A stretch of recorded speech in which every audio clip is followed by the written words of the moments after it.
Amen. Voici ce que déclare Jésus à Jean dans le livre de l'Apocalypse au sujet de comment va se terminer l'histoire des hommes. Amen. Elle ne se termine pas, là, mais... Apocalypse 21, OK?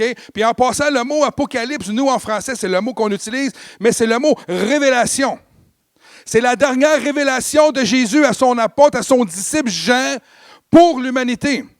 Il va dire ceci, « Je ne vis point de temple dans la ville. » Hein? Un jour, il y aura cette ville où Jésus-Christ, Dieu, va régner en roi.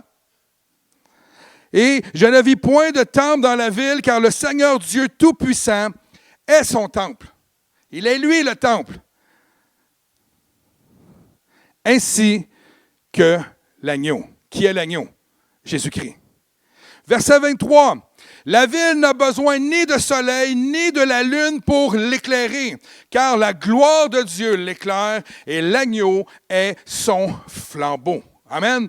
Le mot besoin ici, c'est le mot nécessité ou nécessaire si on veut. La ville elle n'a pas besoin, c'est pas nécessaire d'avoir ni le soleil ni la lune pour l'éclairer, parce que la gloire de Dieu va l'éclairer. Et l'agneau est son flambeau. L'agneau est son flambeau. Le flambeau, c'est la lumière. Vous allez voir le concept de la lumière ce matin. Au verset 24, ça dit, « Les nations marcheront à sa lumière et les rois de la terre apporteront leur gloire. » Lorsque ça dit, ils apporteront leur gloire, c'est-à-dire, ils reconnaîtront qui est le roi des rois et ils se prosterneront vers lui. Ses portes se fermeront point le jour, car il n'y aura point de nuit. Ouvert 24, 24. Hein, on cherche ça. Il n'y en a plus aujourd'hui des ouverts 24, 24. Il n'y en a plus gros, en tout cas. On y apportera la gloire et l'honneur des nations. Il n'entrera chez elle rien de souillé, ni personne qui se livre à l'abomination et au mensonge. Il n'entrera que ceux qui sont écrits dans le livre de l'agneau de Jésus-Christ. Amen. Le mot « abomination », ici, c'est un mot qu'on n'utilise pas souvent, mais qui signifie, dans ce contexte-là, c'est un mot qui signifie les idoles, ou les choses qui appartiennent aux idoles, ou la pensée idolâtre que l'être humain peut avoir. Ça ne rentrera pas au ciel, et tout ce qui est mensonge n'entrera pas. Et c'est pour ceux qui sont inscrits dans le livre de l'agneau, ces choses-là n'entreront pas. Les choses souillées n'entreront pas. Donc, le titre du message, c'est la lumière du monde. Le sous-titre, c'est la vérité triomphera. C'est une réalité. La vérité triomphera de quoi? Selon le texte qu'on vient de voir, c'est du mensonge. Le mensonge qui est véhiculé dans notre société. Depuis toujours, frères et sœurs, le mensonge est présent. Du Jardin d'Éden jusqu'à aujourd'hui, et je dirais encore plus aujourd'hui. Hein? Depuis quelques années, avec toutes ces fausses nouvelles, et comme M. Trump dit aux États-Unis, les fake news, toutes ces falsifications au sujet des vraies choses, c'est ce qui nous environne de plus en plus. Le mensonge tourné en vérité et la vérité tournée en mensonge. Et vous savez quoi? C'est pas facile aujourd'hui, de nos jours, de vivre en paix, de vivre en harmonie au milieu d'une génération où le mensonge règne. Vous ne trouvez pas ça difficile? On ne sait plus qui croire, comment croire. On ne sait plus si ça c'est vrai. Est-ce que le vaccin c'est bon? Est-ce que c'est pas bon? Hein? On vient de le vivre. Est-ce que si? Est-ce que ça? On n'est plus sûr. Il y a du monde qui dit ça. Il y a du monde... On ne sait plus qu'est-ce qui est la vérité. Il y a un temps, jadis, pas trop loin, où les gens se plaisaient à être vrais et à être authentiques. C'était une valeur profonde dans l'être humain. Il y a un temps où les hommes et les femmes, il y avait une signification importante à être des hommes et des femmes d'honneur. Il y avait de quoi de beau, c'était important de faire honneur. Il y a un temps où nous étions capables de mettre notre confiance dans la majorité des gens qui nous environnaient. On était capable de mettre notre confiance dans des politiciens.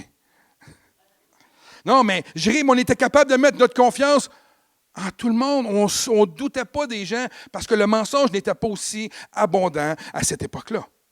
Plus que jamais de nos jours, l'ennemi des hommes, appelé le prince de ce monde, essaie de faire vivre le monde dans un chaos enrobé de mensonges, afin de rendre les gens comment? Craintifs, incapables de faire confiance à personne. C'est le monde dans lequel on vit. Parlez avec n'importe qui. Ce qui fait en sorte de rendre les gens individuels, centrés sur eux, continuellement suspicieux, avec une tendance globale à avoir des conspirations partout.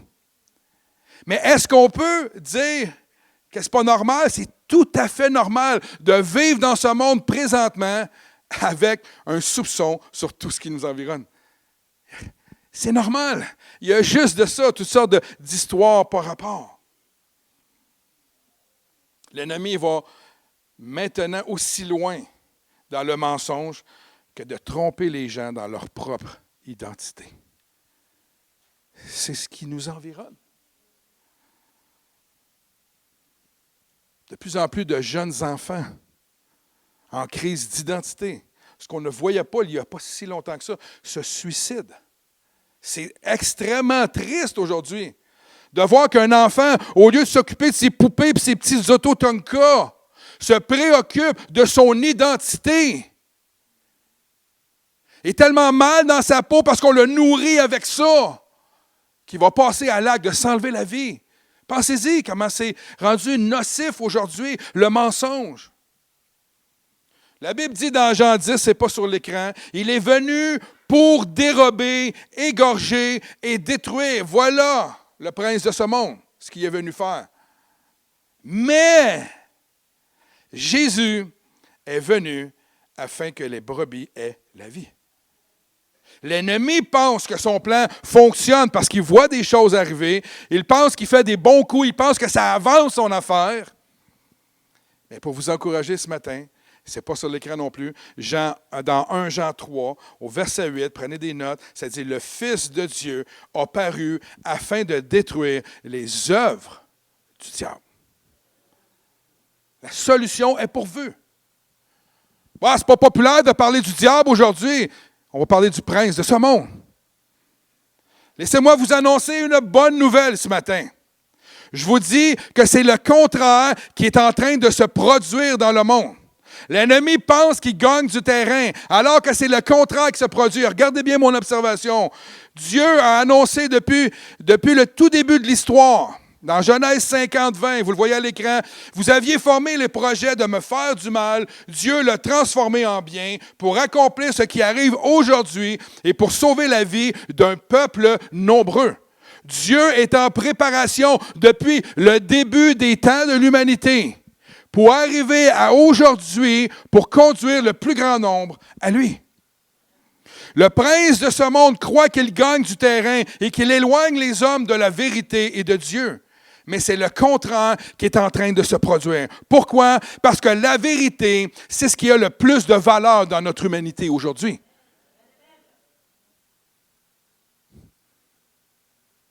Il n'y a rien qui me fait plus suer que quand quelqu'un me dit pas la vérité ou est two-face avec moi, quelqu'un qui n'est pas authentique. Il n'y a rien qui m'énerve plus que ça, que d'être avec des gens comme ça. Comment puis-je avoir une relation saine avec des gens avec qui je ne peux pas avoir confiance? Et c'est ce monde dans lequel on vit aujourd'hui. On se tourne à gauche et à droite. Quand on voit des drames arriver à la télé et qui interviewent le voisin, qu'est-ce qu'on entend tout le temps? Aïe, il n'y avait pas de l'air de ça. Non, ils n'ont jamais de l'air de ça.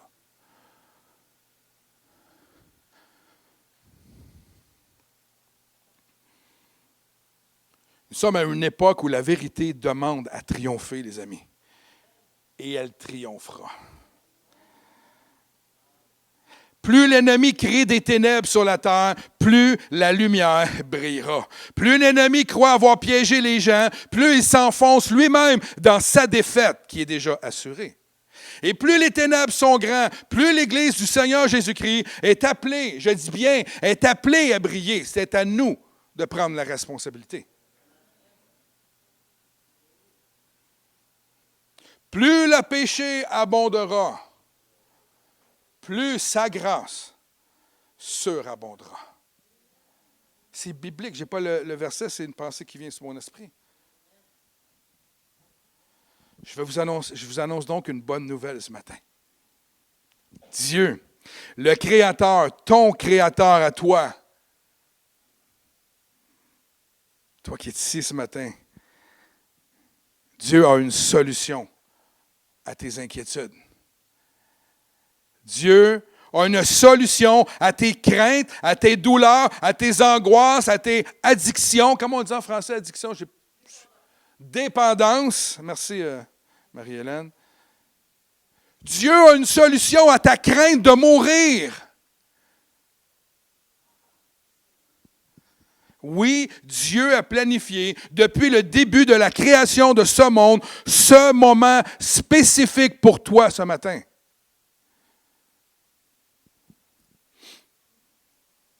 Et il te dit ce matin, j'ai une bonne nouvelle pour toi. La vérité a déjà triomphé il y a plus de 2000 ans à la croix. C'est la bonne nouvelle.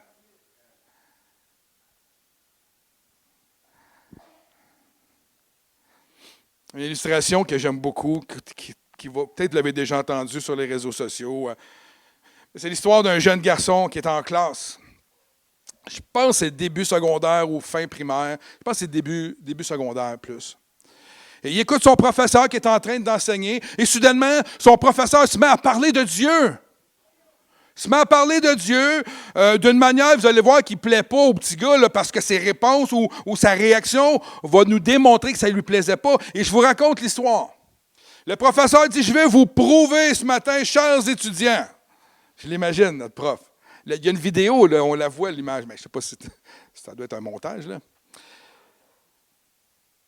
Je vais vous prouver, chers étudiants, que si Dieu existe, c'est un Dieu méchant. Est-ce que Dieu, il pose la question aux étudiants, est-ce que Dieu a créé toutes choses? Fait que certains étudiants disent, oui, d'autres font comme, je ne sais pas, moi. Tu sais, il y a comment? C'est des étudiants, des jeunes étudiants de 12-13 ans.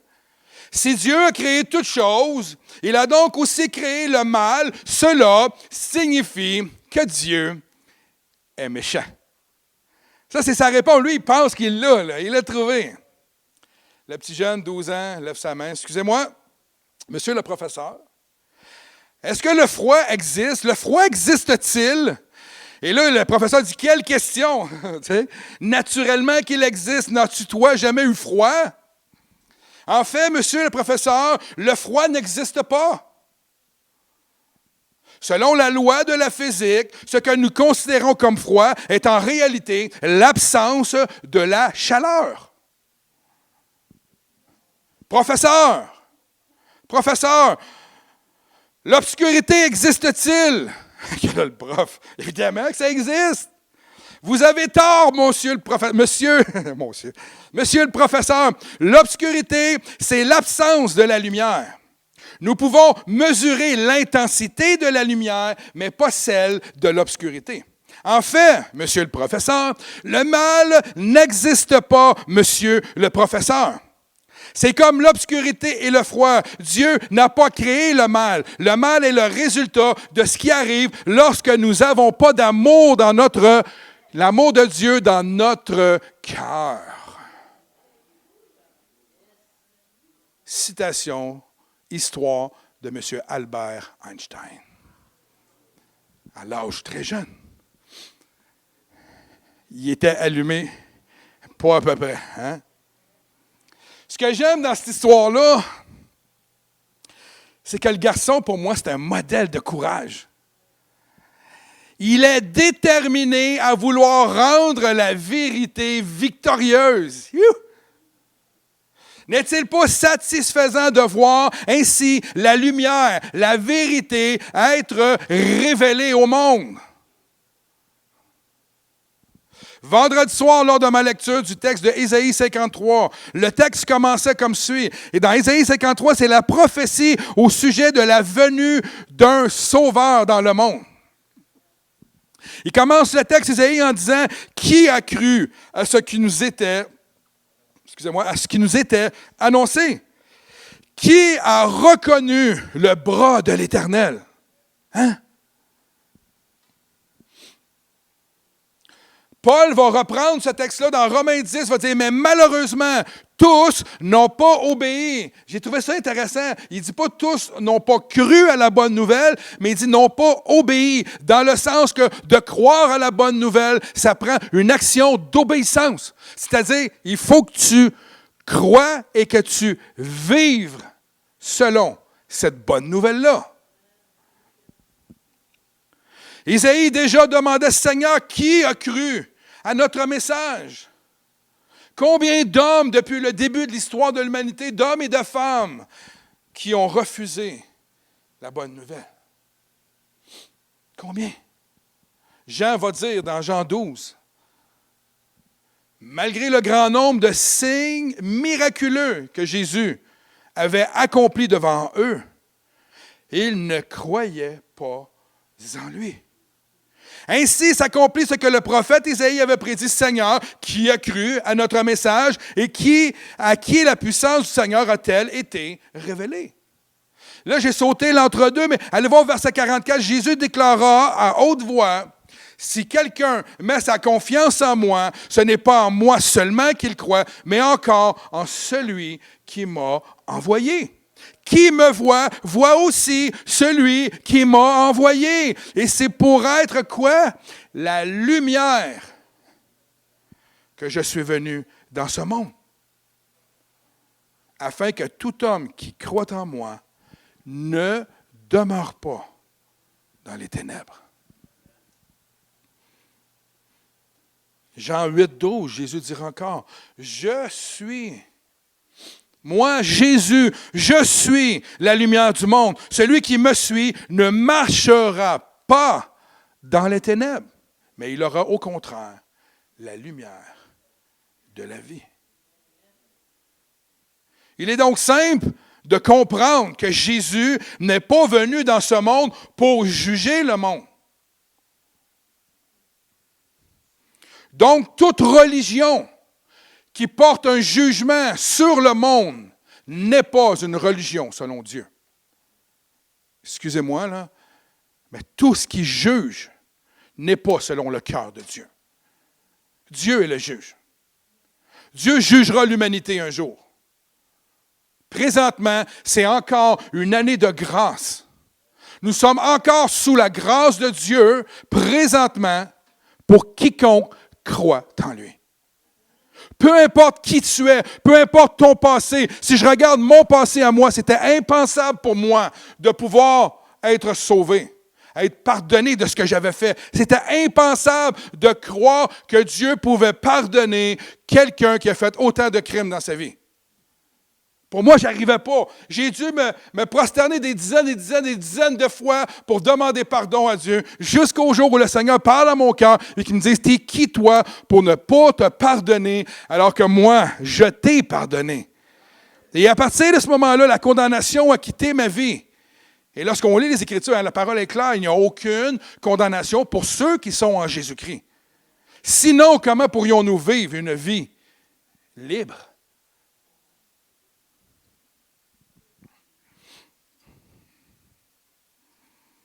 Il n'est pas venu dans le monde non plus pour implanter une religion ou une philosophie.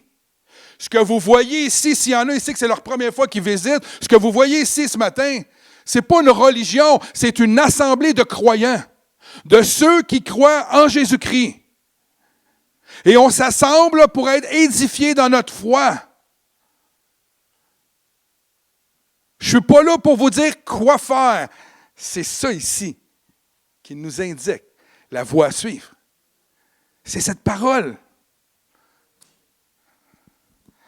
Oh, que tant de monde ont essayé de détruire, hein, en passant, qui est là depuis des milliers d'années. Traduit, c'est le livre le plus traduit de l'histoire, le livre encore le plus vendu à ce jour dans le monde.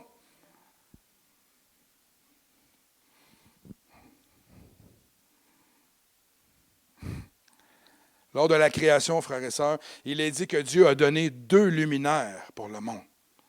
Un grand pour présider le jour qu'on appelle le soleil, et un plus petit pour présider la nuit qu'on appelle la lune, plus les étoiles. Mais aujourd'hui, par Jésus, nous avons accès à une toute autre lumière. Je vous l'ai dit tantôt, c'est le même texte que vous voyez à l'écran. Je suis la lumière du monde, dit Jésus. Il est la lumière. Si tu marches dans ses voies, tu ne seras plus jamais dans les ténèbres. Cela veut-il dire qu'il va nous enlever de ce monde? Parce que s'il nous laisse dans ce monde, nous allons marcher encore dans les ténèbres de ce monde. Mais nous ne marcherons plus, nous, dans les ténèbres. Nous allons marcher dans sa lumière. Tous les jours, lorsqu'on se nourrit de la parole de Dieu, lorsqu'on a du temps avec Dieu, lorsque Dieu nous prend par la main des fois pour avancer dans des moments difficiles, nous marchons dans sa lumière. Quelle joie on a de pouvoir passer des épreuves de la vie accompagnés de Dieu. Jésus nous fait une invitation à le suivre, à marcher dans l'empreinte de ses pas, et une promesse magnifique s'attache à cette voie. Non seulement nous ne marcherons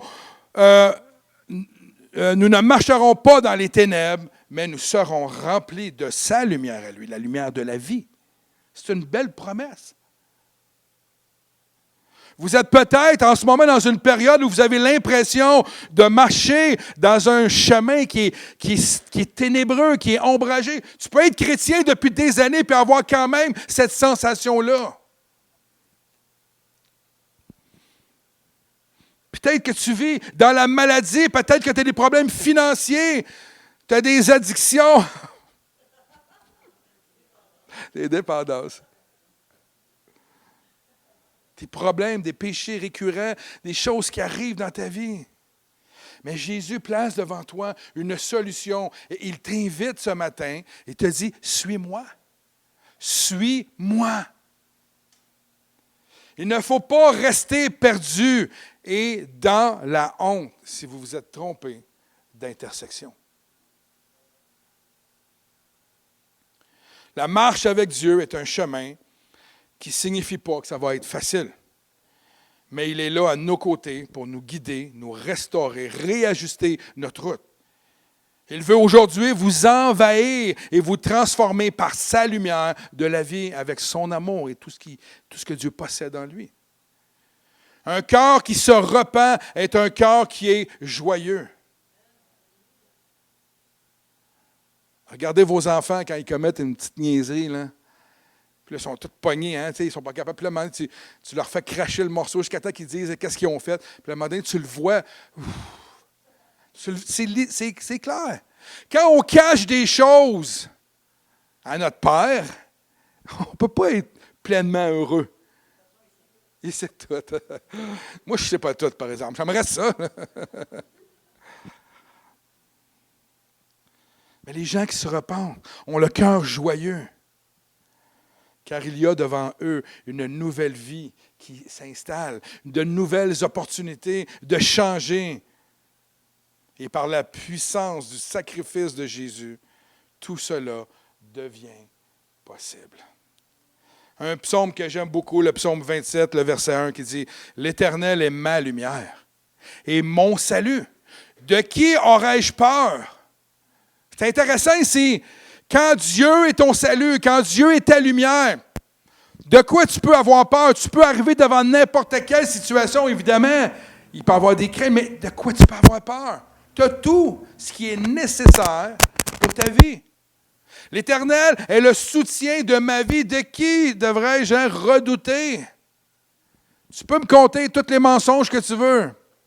Ça ne change rien dans ma vie. Lorsque nous nous faisons confiance, sa paix vient calmer nos peurs et tout ce qui nous trouble dans la vie. Nous pensons peut-être goûter seulement aux prémices de cette lumière, en étant ici-bas sur terre, à cause des ténèbres qui abondent autour de nous. Mais laissez-moi vous dire que la lumière n'est pas défaillante. Jamais. Lorsque tu goûtes à la lumière, tu le sais qu'il est là avec toi. Quand tu goûtes à Jésus, réellement, tu peux te faire compter n'importe quel mensonge.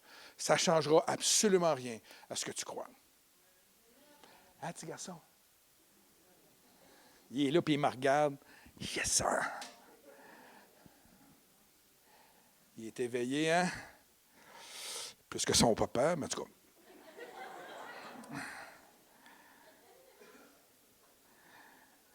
La lumière, frères et sœurs, même si on est dans les ténèbres, elle est présente à chaque instant pour nous éclairer. Tout le temps. Il est fidèle. Si vous ne voyez pas de lumière sur votre route, c'est que vous êtes en train de vous détourner de la route. C'est ça la réalité. Dieu ne se détourne pas de nous. Dieu ne nous abandonne pas. Nous pouvons l'abandonner. Il veut transformer nos vies. Il veut nous réconforter. Il veut nous amener là où lui a décidé toutes choses. Il a un plan pour chacun d'entre nous. Et c'est souvent nous qui s'éloignons du plan de Dieu. Nous pouvons nous appuyer sur Dieu, qui est notre salut et notre espérance, afin qu'il nous guide vers le chemin, je dirais, de la sainteté, de la paix, le chemin que nous avons besoin d'avoir. Jésus est là et il nous ouvre le chemin de la lumière, afin que nous puissions être des enfants aussi de lumière. Jean 12 va dire au verset 35-36, « Jésus leur dit alors, la lumière est encore parmi vous, pour un peu de temps. » Jésus il est encore présent, mais je pensais à ça aujourd'hui. Il est encore là, nous sommes encore sous la grâce de Dieu. Marchez tant que vous avez la lumière pour ne pas vous laisser surprendre par les ténèbres, car celui qui marche dans les ténèbres ne sait pas où il va. Tant que vous avez la lumière, croyez en la lumière afin de devenir vous-même des enfants de lumière. Le psaume 43, un autre merveilleux psaume qui nous dit ceci, « Fais-moi voir », le psalmiste dit, « Fais-moi voir ta lumière avec ta vérité pour qu'elle me conduise et qu'elle soit mes guides vers ta montagne sainte jusqu'à ta demeure. » Wow! C'est beau, hein? C'est beau, la Bible, c'est bien écrit. Alors j'avancerai jusqu'à l'autel de Dieu, vers toi, Dieu de ma joie et de mon allégresse. Alors je te louerai en m'accompagnant de la lyre. Hein? On ne fait plus ça, on ne joue plus de la lyre. On joue de la guitare. Ô Dieu, tu es mon Dieu. Pourquoi donc, ô mon âme, es-tu si abattu et gémis? Gémis-tu, hein, en moi? Il parle à son âme. Pourquoi tu es si triste et abattu alors que tu possèdes la vérité? Mets ton espoir en Dieu. Je le louerai encore, mon Sauveur et mon Dieu. Wow, quel beau texte. Notre prière ce matin devrait être, Seigneur, aide-moi à marcher sur ce chemin que tu ouvres devant moi. Montre-moi si je suis sur une fausse route et donne-moi la force et le courage de changer. Le Seigneur désire nous guider, frères et sœurs. C'est son objectif numéro 1. Il ne veut pas nous abandonner. Il ne nous a pas mis sur terre pour nous abandonner. Il nous envoie sa lumière et c'est à nous de l'accepter. C'est à nous de ne pas être de ceux que Ésaïe décrit comme des gens qui n'ont pas entendu, qui n'ont pas reçu, puis qui n'ont pas cru non plus. Si demain matin, vous cherchez la route, là, je cherchais une destination. Si vous cherchez la route pour aller à Saint-Parla du bout du monde, je ne sais pas c'est où. Même moi, je ne sais pas c'est où. Non, c'est pas vrai. Je sais c'est où.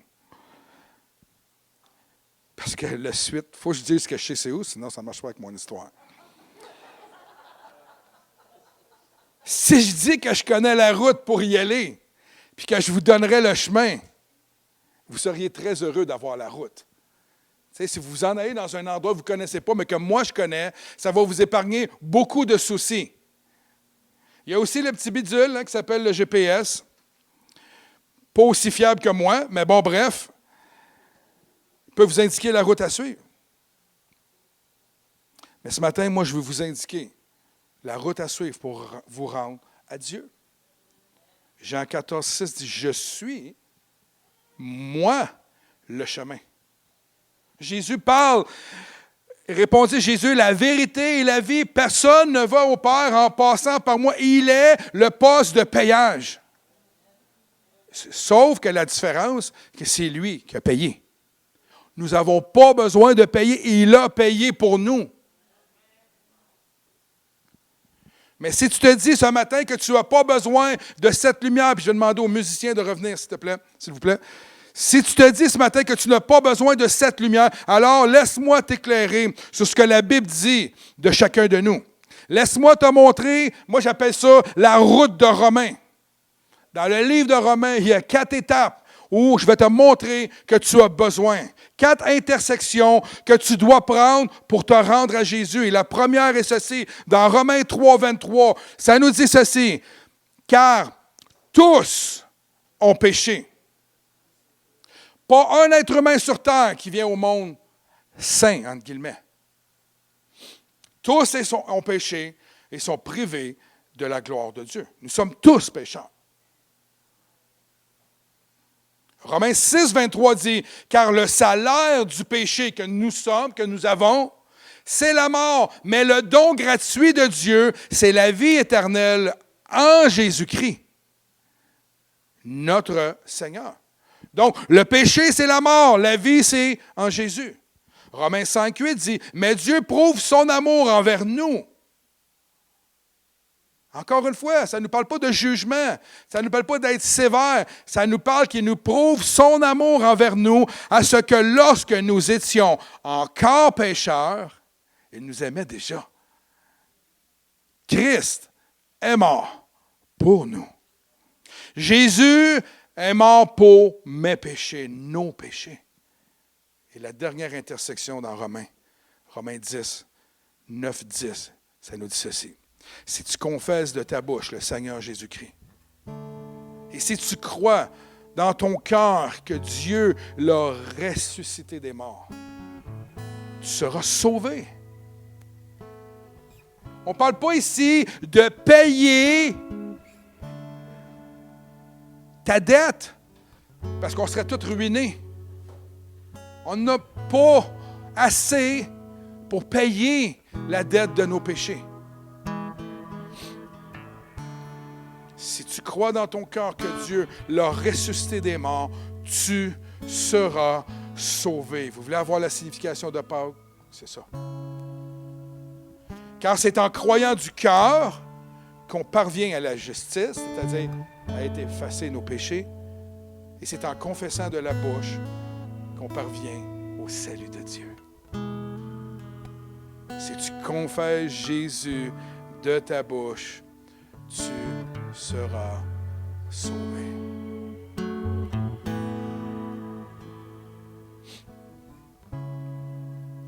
Tout ça, c'est déjà accompli. Ce n'est pas quelque chose qui va être accompli. C'est quelque chose qui est accompli. C'est-à-dire, au moment même où tu décides de croire en Jésus-Christ, cette promesse-là s'accomplit en toi. Tu es immédiatement sauvé. Tu n'as pas besoin d'attendre. Et en passant, évite le tribunal.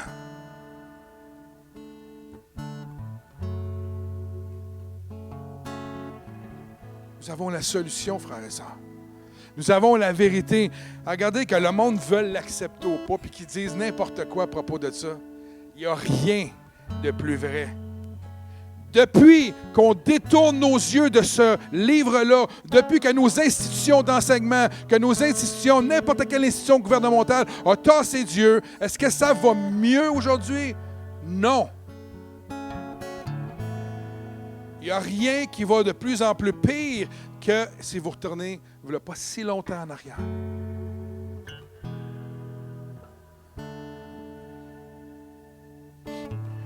Alors, je vous lance l'invitation ce matin.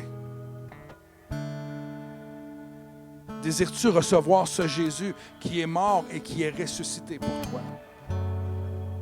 C'est à toi que je demande. Tu peux l'ignorer, mais tu as entendu la route de Romains. Tous sont péchés, tous sont privés de la gloire de Dieu. Le salaire du péché, c'est la mort. Le don gratuit, c'est la vie. Dieu nous a prouvé son amour par son Fils. Et si tu le confesses de ta bouche, tu seras pardonné, sauvé. Alors, si vous fermez vos yeux ce matin, je ne veux pas que personne voie la réaction de personne. Mais si tu veux recevoir ce Jésus qui est mort et ressuscité pour toi, pense-y. Si tu veux sortir des ténèbres qui envahissent ton cœur et tes pensées, c'est à toi que Dieu parle ce matin. Je ne te dis pas ici là, que c'est une solution instantanée, miraculeuse où tu n'auras plus de problème. Mais la lumière va venir vivre en toi. Désires-tu vivre dans la lumière une vie remplie de joie, de paix, d'assurance, que tu es pardonné, aimé de Dieu? Si c'est ton désir ce matin, si c'est ce que tu veux ce matin, je ne vous connais pas tous dans la salle. Si c'est votre désir de recevoir ce Jésus, moi je vais vous demander de lever la main, d'avoir l'audace de lever la main. Si c'est vous, je vois vos mains. Je vois vos mains. Je vois vos mains. Yes. Je vous piège pas ce matin. Je vous annonce la bonne nouvelle. Si tu veux, toi, avoir une vie libre et te sentir aimé pour qui tu es, Dieu t'a créé, que tu le veuilles ou pas. Si tu veux te sentir complètement libre, tu veux recevoir Jésus-Christ comme Seigneur et Sauveur. Lève ta main ce matin. Alléluia. Ce que je vais faire avec vous, c'est qu'on va faire ce que la Bible dit. Si tu confesses Jésus de ta bouche, tu seras sauvé. Alors, je vais vous orienter dans une prière. C'est une prière pas inventée, là. Une prière qui va venir de mon cœur. Et vous allez confesser ce Jésus-Christ et reconnaître qu'il est mort pour vous ce matin. Et à partir de ce moment-là, une vie nouvelle débutera. Fermez vos yeux quelques instants. Et pour tous ceux qui veulent accepter Jésus ce matin et le confesser, répétez cette prière-là après moi. Seigneur Jésus, je reconnais ce matin mon besoin de toi. Je reconnais ce matin que je suis un pécheur et que j'ai besoin d'être pardonné, restauré.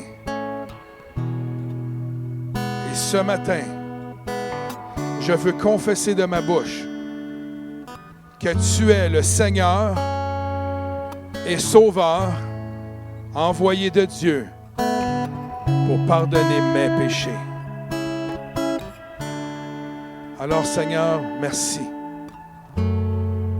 Merci de venir dans ma vie, dans mon cœur, dans mes pensées.